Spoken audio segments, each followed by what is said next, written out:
প্রথমে গন্ধভাতালি পাতাটা আমরা ভালো করে বেটে নিব। নিয়েছি কিছু সবজি। এদিকে একটি কড়াই দিয়ে দিব রান্নার সাদা তেল। ফোড়নের জন্য দিয়ে দিব তেজপাতা, শুকনো লঙ্কা, জিরা, তারপর কেটে রাখা কুচনো পেঁয়াজ আর কাঁচা লঙ্কা দিয়ে হালকা ভেজে নিব। তাতে দিয়ে দিব আলু আর দিয়ে দিব কাঁচকলা। সবজিগুলোকে ভালো করে ভাজার জন্য দিয়ে দিব লবণ, দিয়ে দিব একটু হলুদ। একটু সময় নিয়ে সবজিগুলোকে ভালো করে ভেজে নিতে হবে। এর মধ্যে দিয়ে দিব আদা জিরে বাটা, দিয়ে দিব লাল লঙ্কার গুঁড়া, দিয়ে দিব গন্ধভাতালি পাতা বাটা। ভালো করে নাড়াচাড়া করে সবজিগুলো সিদ্ধ হওয়ার জন্য জল দিয়ে দিচ্ছি।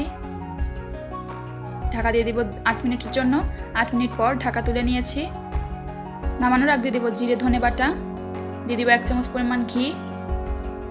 নাড়াচাড়া করে নামিয়ে নিয়ে পরিবেশন করলে রেডি কলা দিয়ে গন্ধভাতালি পাতা রেসিপি। ভিডিওটি ভালো লাগলে একটা লাইক দিয়ে দিও।